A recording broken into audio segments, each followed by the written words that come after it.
오늘은 우리 모두가 기뻐하는 부활절입니다. 얼마나 아름답고 복된 소식입니까? 지구상에 약 3만 개의 종교가 있다고 하는데 그 중에서 부활을 얘기할 수 있는 종교는 유일하게 우리 기독교뿐인 것입니다. 여러분, 부활이 무엇입니까? 죽은 자가 살아났다라는 것입니다. 모든 것이 끝이 났기 때문에 더 이상 소망이 없다라고 생각되는 그 순간에 그것이 끝이 아니라는 소식이에요. 우리 주님께서 사망 권세를 깨뜨리고 사흘 만에 부활하셨다, 다시 살아나셨다라는 소식이고, 또 주님이 그렇게 살아나셨던 것처럼 주를 믿는 모든 자들이 다시 살아나게 된다라는 것이 바로 부활의 소식인 것입니다. 여러분, 우리 주님은 부활의 주님이시고 생명의 주님이시고 만왕의 왕이신 것입니다. 그분이 지금 살아계셔서 우리와 함께 계시고 우리에게도 죽지 않고 영원히 살 수 있는 생명을 안겨다 주신다는 것은 울다가도 웃을 수밖에 없는 일이고 낙심하다가도 다시 춤을 출 수밖에 없는 너무나도 아름다운 메시지입니다. 오늘 고린도전서를 펴놓고 있는데 고린도 교회는 이 부활의 소식으로 세워진 교회였습니다. 바울이 아덴 지방을 떠나서 이 고린도 교회에 처음 들어왔을 때 그 어느 누구도 예수에 관한 얘기를 들어본 적이 없고 부활에 대한 소식을 들어본 적도 없는 소위 이방 사람들이었습니다. 사도 바울은 이곳에서 1년 6개월 동안 머물면서 그들에게 부활의 소식을 전했습니다. 그랬더니 놀랍게도 그 복음을 듣고 회심하는 사람들이 이곳저곳에서 생겨나기 시작한 것입니다. 그래서 세워진 교회가 바로 고린도 교회예요. 그렇기 때문에 이 고린도 교회를 다른 말로 일컬어서 부활 공동체라고 말하는 사람들이 있습니다. 그런데 바울이 이 고린도 교회를 잠시 떠나게 되었던 적이 있었는데 그때 문제가 발생하게 된 거예요. 바울이 있을 때에는 부활에 대한 확신을 가지고 있던 사람들이 믿음이 살짝 흔들리기 시작한 것입니다. 죽은 자가 다시 살아났다고 정말 내가 이것을 믿어도 될까? 내가 믿는 이 믿음이 확실한 것일까? 바울이 떠나고 난 뒤에 말씀을 들을 기회를 얻지 못하니까 사람들이 신앙의 회의가 찾아오게 된 것입니다. 여러분, 우리가 1년에 한 번씩 부활절 기념 예배를 드리면서 이 부활의 메시지를 듣는 것이 얼마나 중요한 일인지 모릅니다. 우리가 말씀을 듣는 기회를 얻지 못하면 우리의 신앙이 어느 순간 희미해질 수 있기 때문에 여러분, 오늘 이 시간을 통해서 부활의 메시지를 여러분 신비에 더욱 새기는 은혜가 있게 되기를 바랍니다. 고린도 교회가 하나님의 말씀을 제대로 듣지 못하니까 심각한 문제가 발생한 거죠. 고린도 교회가 부활 신앙으로 세워진 교회인데 그 부활에 대한 믿음이 점점 약해지고 있으니까 사도 바울이 보다 못해 그들에게 다시 한번 메시지를 들려줘야 되겠다. 주님께서 다시 살아났다는 이 소식을 전해줘야 되겠다라고 해서 편지를 보낸 것이 고린도 전서입니다. 왜 부활을 믿어야 하는지, 그리고 앞으로 부활이 어떻게 전개되는지를 실제적으로 그려주고 있는 말씀인데 여러분 51절부터 다시 한번 보세요. 보라, 내가 너희에게 비밀을 말하노니 우리가 다 잠잘 것이 아니요 마지막 나팔에, 여기죠, 마지막 나팔이라는 것은 재림의 순간이죠. 그 마지막 나팔에 순식간에 홀연히 다 변화되리니 나팔 소리가 나매 죽은 자들이 썩지 아니할 것으로 다시 살아나고 우리도 변화되리라. 우리는 지금까지 구원을 막연하게 생각해 왔었습니다. 그런데 우리가 어떻게 구원을 받을 것인지를 지금 상세하게 기록을 해주고 있는 거예요. 이 썩을 것이 반드시 썩지 아니할 것을 입겠고 이 죽을 것이 죽지 아니함을 입으리로다. 이 썩을 것이 썩지 아니함을 입고 이 죽을 것이 죽지 아니함을 입을 때에는 사망을 삼키고 이기리라. 그 기록된 말씀이 이루어지리라. 여러분, 우리는 지금 기록된 말씀을 읽었지만 이렇게 듣기만 해도 너무 놀라운 이 소식이 정말 우리에게 기쁨이 되는 것은 이 부활이 막연한 이론이 아니라 실제적인 사건이라는 것입니다. 부활은 인간적인 위로를 안겨다 주려고 허위로 기록된 것이 아닙니다. 예수님이 실제적으로 살아나신 것처럼 오늘 우리도 부활을 입게 된다는 것입니다. 썩을 우리의 육체가 썩지 아니할 것을 입겠고 죽을 것이 죽지 아니함을 입을 것입니다. 지금 바울은 하나님으로부터 들었던 말씀, 하나님으로부터 보여지게 되었던 그 환상들을 그대로 전하고 있는데 여러분, 우리가 성경을 보게 되면 부활에 대한 대부분의 기록들, 모든 기록들이 어떤 논리 같은 것으로 설명하고 있지를 않습니다. 오늘 우리가 읽은 고린도전서도 여러분 한번 보세요. 이 부활을 무슨 이론을 가지고 설명하고 있지 않아요. 대신 그 부활을 실제적으로 경험한 사람들, 주님의 나타나심을 경험한 사람들이 모두가 실제 목격담으로 증언하고 있더라는 것입니다. 고린도전서 15장 5절 이후를 보면 예수의 부활을 많은 목격자들을 통해서 예수의 부활을 보았다라고 기록을 해주고 있죠. 베드로를 위시해서 500여 명의 제자들과 또 마지막에는 끝까지 예수를 믿지 않으려고 버텼던 예수님의 동생 야고보까지 모두가 부활하신 예수님을 보았다라고 했습니다. 다 실제적인 목격자들이에요. 이 제자들뿐만 아니라 여기 기록되지 않은 수많은 여인들도 포함되어 있는 것입니다. 우리가 잘 아는 대로 새벽에 몇몇 여자들이 예수의 무덤을 찾아가서 향료를 들고 들어갔습니다. 예수님 시체에 바르기 위해서 들어갔는데 이 여인들이 처음에는 무거운 마음으로 들어갔다가 몇 분이 안 되어서 놀랍도록 기쁨을 가지고 그들이 뛰쳐나와서 소리를 치기 시작합니다. 예수님이 부활하셨다. 불과 몇 분 만에 일어난 변화인 것입니다. 여러분, 그토록 마음이 낙담되었던 그들이 기쁨으로 뛰어나오게 만들었던 것이 무슨 심리치료로 되는 것입니까? 몇 분간 체면술로 되어지는 일들입니까? 그렇지가 않아요. 그들이 눈으로 부활을 보았기 때문입니다.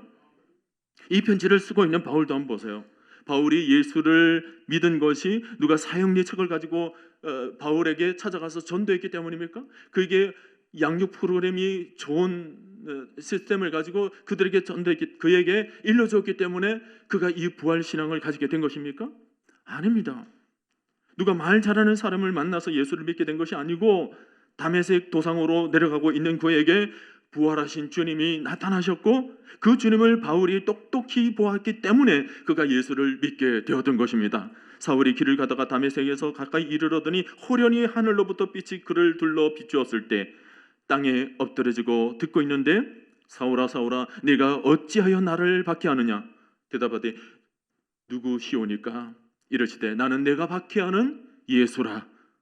누구보다도 사도 바울은 예수님의 부활을 가장 분명히 실제적으로 경험을 한 것입니다. 그러니 그가 실제로 경험한 일들을 어찌 부인할 수가 있겠습니까?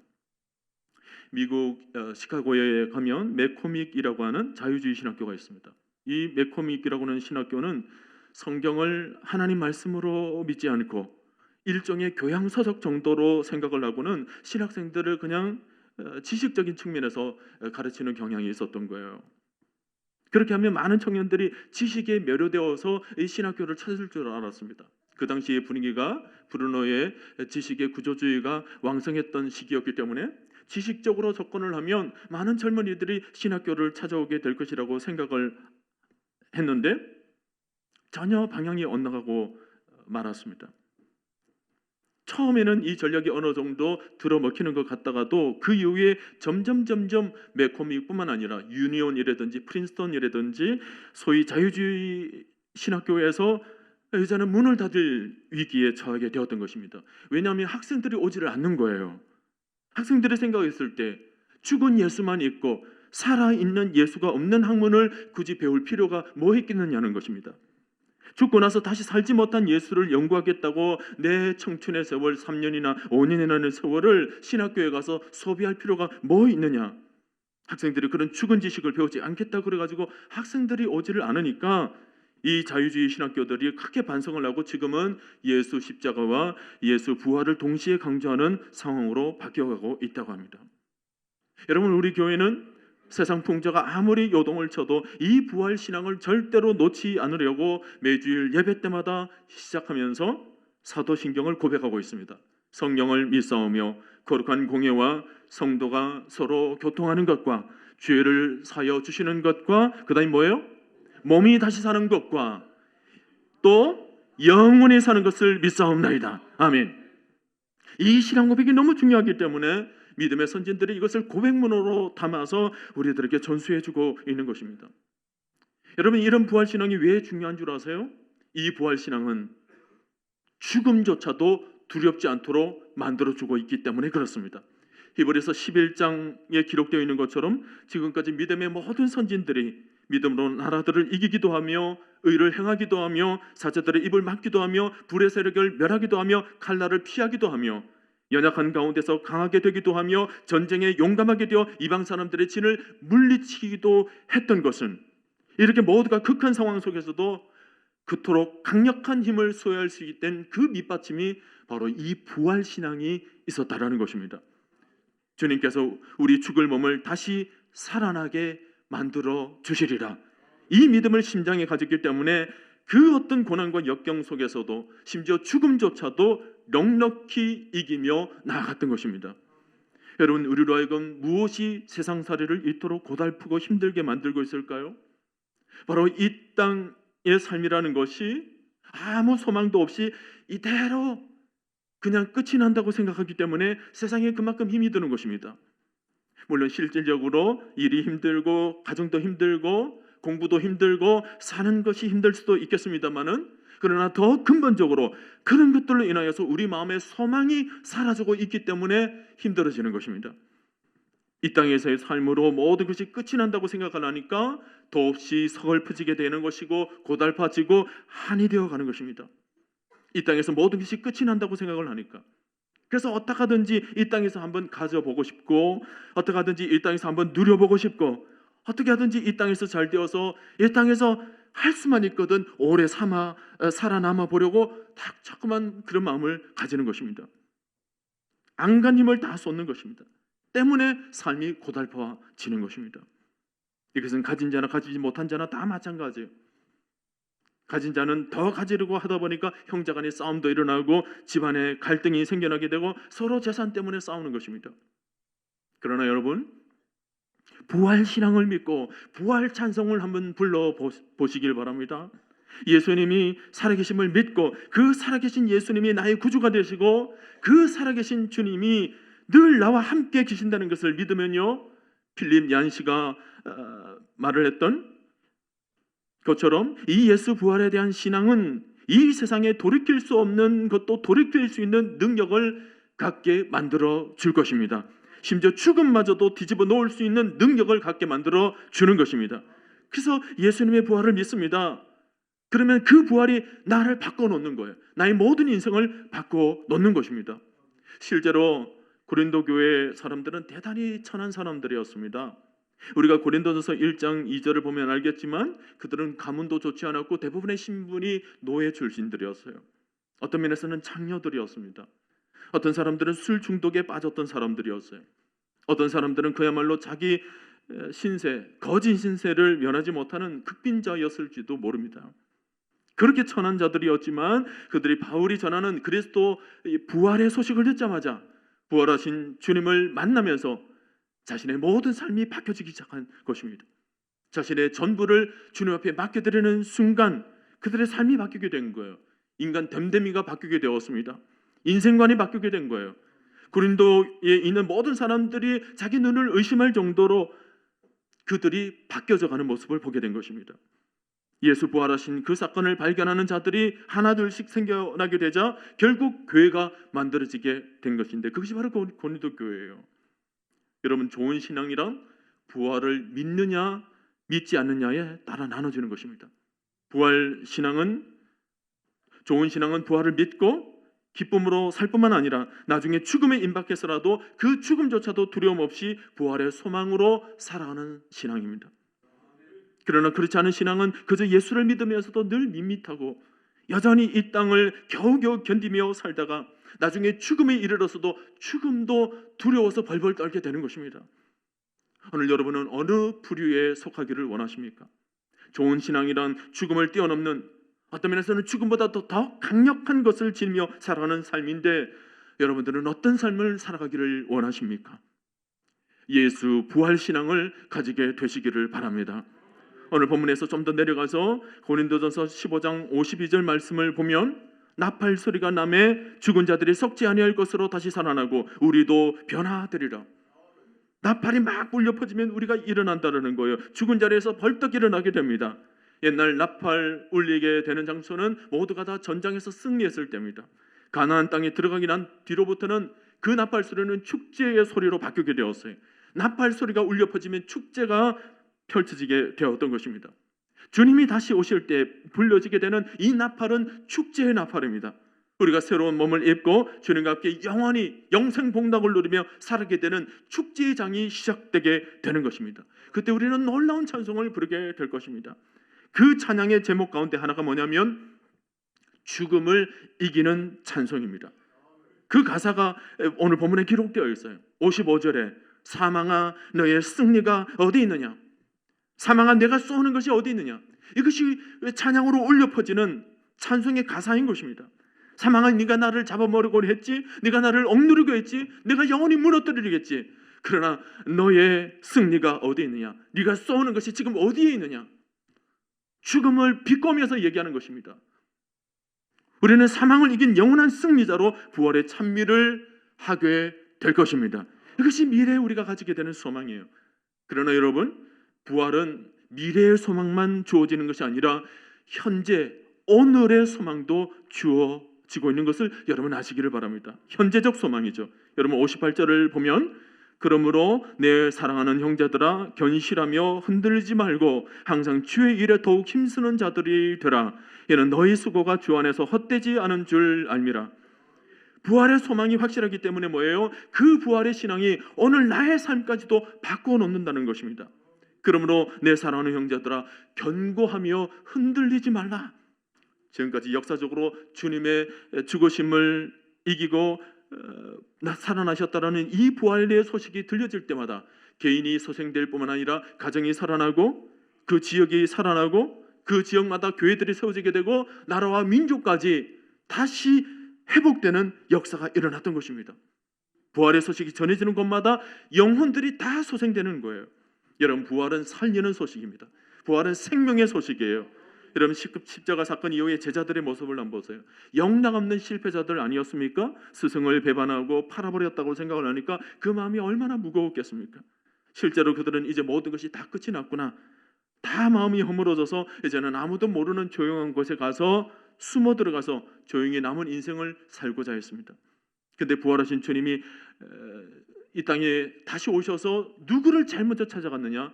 바로 이 낙심 가운데 있었던 제자들을 제일 먼저 찾아갔어요. 실패와 절망 가운데 있었던 이 제자들을 제일 먼저 찾아가서 그냥 단순하게 찾아간 것이 아니라 완전히 그들의 마음을 위로해 주십니다. 우리가 요한복음 21장을 보면 아침까지 지어서 아침 식사까지 대접하면서 그들과 함께 식사를 나눕니다. 직접 가져가셔서 숯불 위에 있는 떡을 가져다가 베드로에게 갖다 주었고 의심 많은 도마에게도 갖다 주었어요.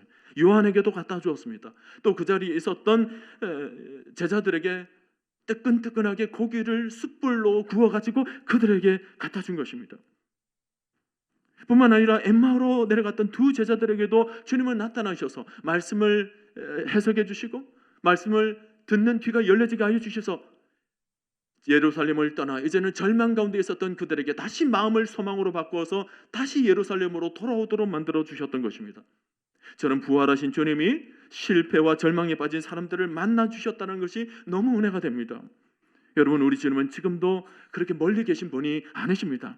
제자들에게 고기를 구워서 갖다 주고 떡을 구워서 갖다 주신 주님의 마음이라면 그분이 바로 부활하신 주님이고 그 부활하신 주님이 오늘 지금도 살아계신 것이 확실하다면 바로 이 자리에서 이 예배를 드리고 있는 부활을 바라보면서 주님의 얼굴을 구하고 있는 우리들에게도 마치 제자들에게 떡을 직접 갖다 주시고 고기를 직접 구워주셨던 그 따뜻한 손길로 절망 가운데 있는 우리 마음을 찾아와 위로해 주시고 낙심 가운데 있는 우리의 마음 가운데 소망을 주시고 힘이 없어서 연약해져 있는 우리 마음들에게 다시 한번 강력한 소망을 안겨줘 주심으로 우리를 부활 소망으로 세워주시는 줄 저는 조금도 의심하지 않습니다.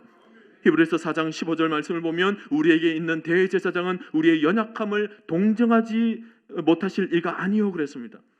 우리 주님은 우리의 연약함을 다 아십니다. 배고픈 것도 아시고 인생에서 지친 것도 압니다. 밤새도록 잠을 자지 못하는 것도 다 아십니다. 인생의 실패로 인해서 마음이 가라앉아 있는 것도 다 알고 있는 것입니다. 기분 좋은 것도 없고 마음에 끌리는 것도 없는 지친 인생을 우리 주님이 너무나도 잘 알고 있는 것입니다. 여러분, 3일 만에 다시 살아나신 주님이 지금도 우리 가운데 찾아와 계심을 믿으시기를 바랍니다. 오늘 우리에게 낙심에서 위로하고 절망을 소망으로 바꾸고 죽음을 생명으로 바꿔주시기 위해서 지금 오늘 우리 가운데 찾아와 계시는 것입니다. 이 주님을 우리가 소망으로 맞이하는 것이 바로 부활 신앙인 것입니다. 아무리 삶에 어둠과 절망과 위기와 가난과 실패가 있다 할지라도 우리 가운데 살아계신 주님으로 말미암아 우리는 다시 소생케 될 것입니다. 다시 일어나게 될 것입니다. 다시 잘 되는 것을 우리가 믿어야 되는 것입니다. 우리는 절대로 패배주의적인 시각으로 인생을 바라봐서는 안 됩니다. 내 주변의 환경만 보면 안 되는 것입니다. 내 형편, 내 상황만 바라봐서는 안 되는 것입니다. 우리 오늘 중고등부 학생들도 있는데 고작 시험 몇 번 내서 조금 성적이 떨어졌다고 해서 그것 때문에 여러분 낙심하지 마시길 바랍니다. 여러분들은 우리 하나님께서 붙잡고 계시는 인생인 것입니다. 우리 하나님께서 반드시 하나님의 놀라운 영광 가운데 쓰임받게 될 줄로 믿습니다. 이사야 25장 8절 말씀을 보면 사망을 영원히 멸하실 것이라 주 여호와께서 모든 얼굴에서 눈물을 씻기시며 자기 백성의 수치를 온 천하에서 제하여 주시리라. 여러분, 우리는 사망이 제거된 사람입니다. 죽음이 제거된 사람들이에요. 절망이 제거된 사람들입니다. 어둠이 제거된 사람들입니다. 우리는 뉴 라이프, 새로운 삶이 우리에게 안겨다 준 것입니다. 이것이 부활 신앙이에요. 이 신앙을 우리가 다시 붙잡게 되면 우리 영혼이 소생케 되며 지친 세상살이에서 다시 생명의 힘을 얻게 될 줄로 믿습니다. 그러므로 오늘 여러분 주시는 말씀을 다시 마음 중심에 새기시기를 바랍니다. 아담 안에서 모든 사람이 죽음과 같이 그 다음에 뭐예요? 그리스도 안에서 모든 사람이 삶을 얻으리라. 다른 버전으로 보면 그리스도 안에서 모든 사람이 생명을 얻게 될 것이다 그랬습니다. 부활 사건은 장차 우리를 육신 가운데 다시 살아나게 만드실 뿐만 아니라, 그렇다고 부활 신앙이 그렇게 미래 사건으로만 이어지는 것이 아니라 예수를 믿게 되면, 예수 부활을 믿게 되면 그리스도 안에서 지금 이 순간도 모든 사람들이 새로운 삶을 얻으리라. 여러분, 부활절마다 늘 부르는 찬송이 있지 않습니까? 무덤에 머물러 예수 내 구주, 새벽을 기다렸네 예수 내 주. 그 다음 가사가 얼마나 우리를 흥분시킵니까? 원수를 다 이기고 무덤에서 살아나셨네. 어둠을 이기시고 나와서 모든 성도들과 함께 길이 다스리시네. 사셨네. 예수 다시 사셨네. 할렐루야. 여러분, 누가 이 노래를 부를 수 있습니까? 누가 이 승리의 계가에 동참할 수가 있습니까? 예수님이 살아계심을 믿고 그 살아계신 예수님이 나의 구주가 되시고 그 살아계신 주님이 나와 함께 계신다는 것을 믿는 사람만이 이 찬송을 힘있게 부르는 것입니다. 여러분, 신앙이라는 것은 이김의 신앙이에요. 성도는 반드시 이기는 것입니다. 왜 우리가 승리를 확신하지 못합니까? 왜 우리가 승리에 장담하지를 못합니까? 왜 우리가 자주 낙심합니까? 왜 우리가 자주 연약에 빠져 있습니까? 이유는 단 한 가지예요.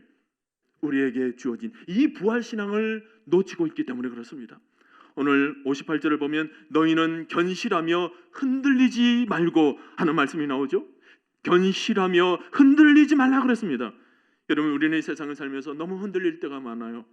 우리 모두가 굉장히 믿음을 가지고 있는 것 같다가도 세상으로 나가게 되면 금방 이 믿음이 그냥 흔들리게 되는 것입니다. 세상이 우리를 그렇게 만드는 것입니다. 너무나 약하고 너무나도 더럽고 예기치 않은 일들에게 너무 당하게 되고 조금만 앞날을 생각하면 불안해지기 짝이 없는 거죠. 이런 많은 것들이 우리의 존재 자체를 흔드는 경우도 있습니다. 그런데 오늘 말씀이 뭐라고 그래요? 흔들리지 말고 그래요. 예수 그리스도가 살아나시니까 너희가 견실히 흔들리지 말라 말씀합니다. 사랑하는 성도 여러분, 견실히 흔들림 없이 예수 부활을 확실히 믿으시기를 바랍니다. 예수 부활을 믿으면 죽음을 보는 눈이 달라집니다. 어둠을 보는 눈이 달라집니다. 승리자의 눈으로 바라보는 것입니다. 예수 부활을 믿으면 이 세상에 아무리 우리를 흔들린다 한다 하더라도 예수 부활이 우리의 반석과 같은 신앙이 되어 있기 때문에 우리는 결코 흔들림 없는 신앙을 가지게 될 줄로 믿습니다. 예수 부활을 믿으면 우리의 모든 일들이 넉넉히 감당할 수 있는 일들로 바뀌게 될 것입니다. 새 힘을 얻게 될 것입니다. 새 능력을 얻게 될 것입니다. 오늘 여러분, 이 부활 소망을 가지고 힘있게 다시 일어서게 되기를 바랍니다. 여러분, 절대로 절망하지 말아야 되겠습니다. 절대로 낙심하지 말아야 되겠습니다. 그리스도 안에서 모든 사람이 새로운 삶을 얻으리라.